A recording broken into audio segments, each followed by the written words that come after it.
So what we want to do in this Airbnb study is to check for the answers of two questions. It's, do superhosts charge lower prices? Okay. And is the effect of an additional bedroom on listing prices different between superhosts and non-superhosts? Okay, those are the two questions we are interested in. Okay, so the coefficient on superhosts, this is the dummy variable, and superhost times bedrooms, this is the interaction.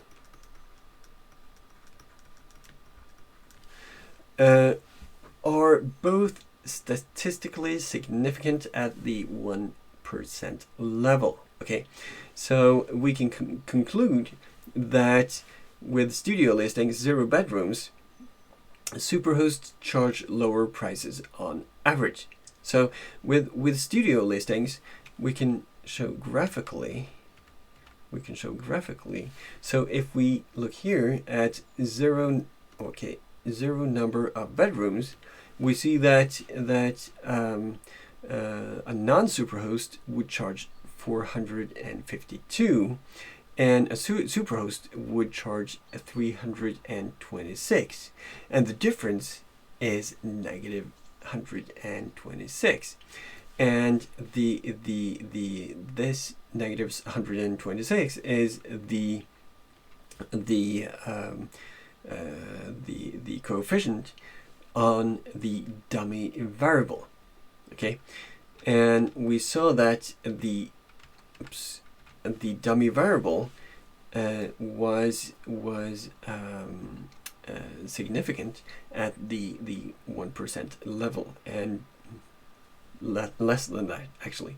So what we can say is that statistically significant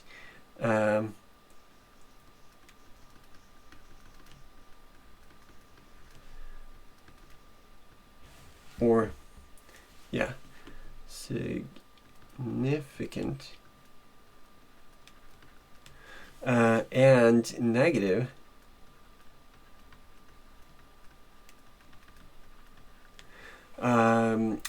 coefficient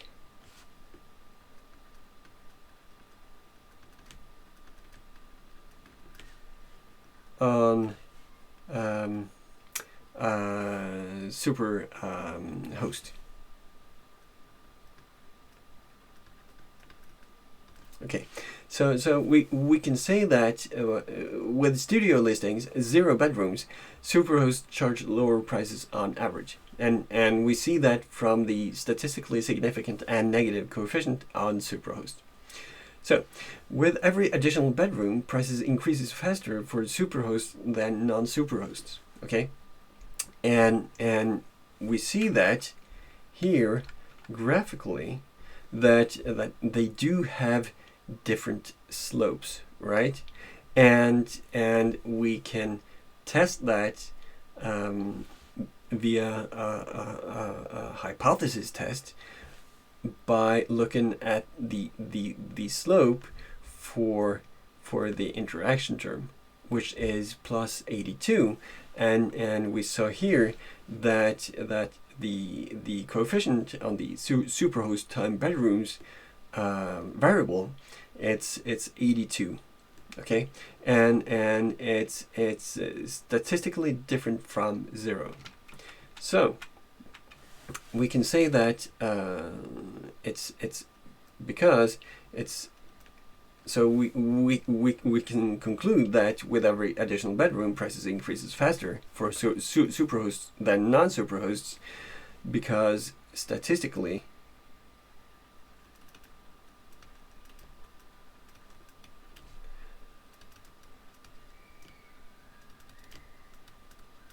significant and positive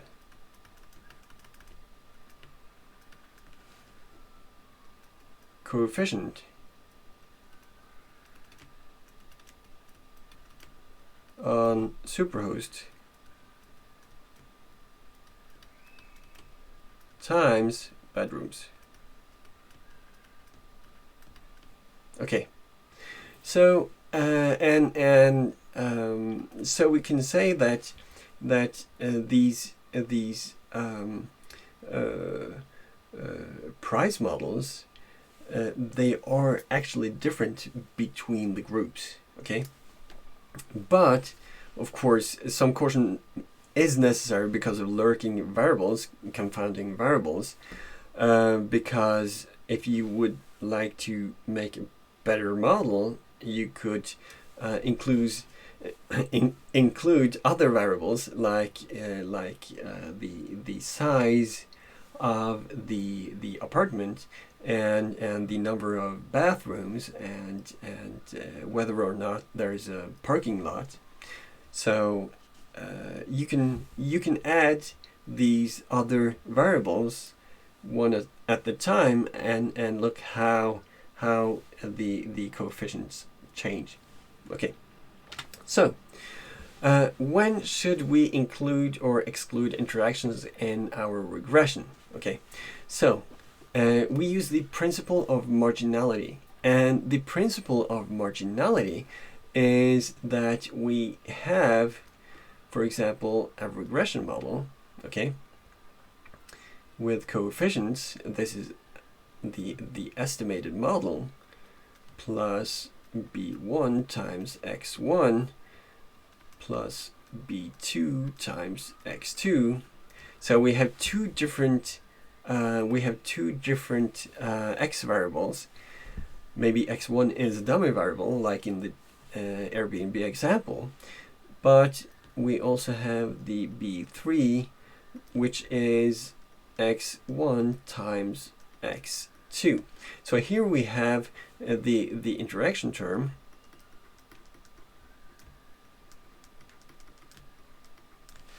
okay, so between the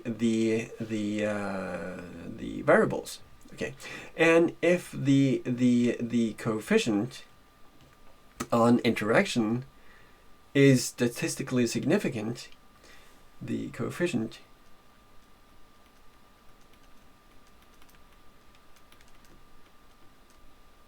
on interaction, okay, is statistically significant, then retain it as well as both of the components, which is x2 and x1 here, regardless of their level of significance. So the interaction, it's b3, and its components would be b1 and b2, right? So what a general rule is that if b3 is significant,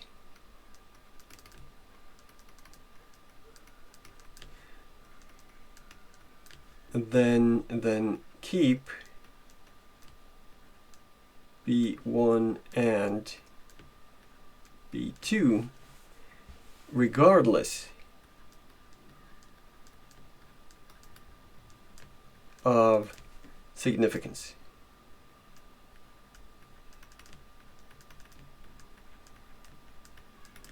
So if you keep b3 here, the interaction term, then you always keep b1 and b2, which are the parts of the interaction. But if the interaction is not significant, okay, then remove it and re-estimate the equation. So if b3 is not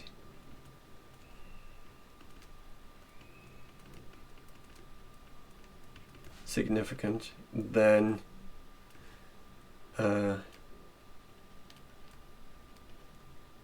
remove it and re-estimate. Okay, so just an example of this, and we have the Airbnb example, and suppose that we drop the interaction variable. So we drop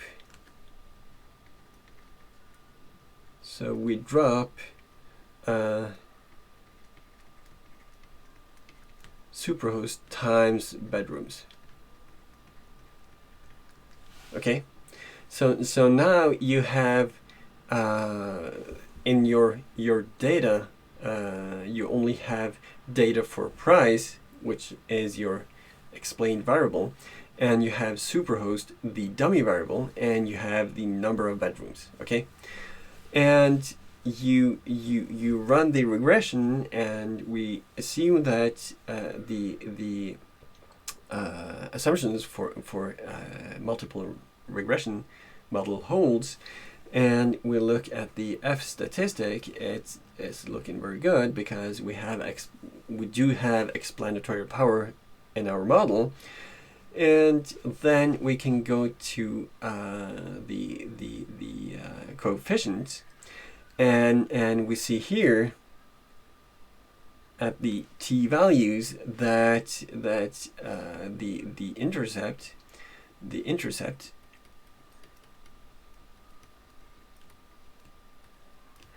it's the coefficient on the intercept is significant, is 430 or 440 if we round, and the slope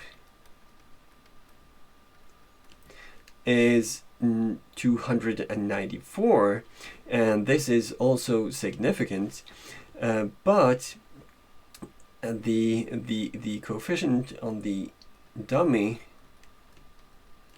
is not significant. Okay, so there is really not a difference in slope if you do not have the interaction term in the model. Okay, so but if we just continue, if we just disregard that and continue just for the example of it, then the sample regression equation would be the price equals 440 minus 17 times superhost plus 294 times bedrooms, the number of bedrooms. Okay, so what's different in these two regressions between superhosts and non-superhost is actually this constant term. Okay, so the equation is 17 less for superhosts than non-superhosts.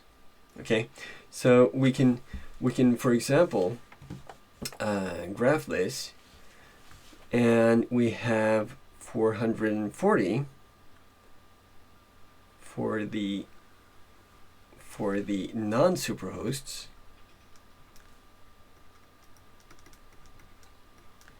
so this is the estimated price for non-superhosts. Okay, and this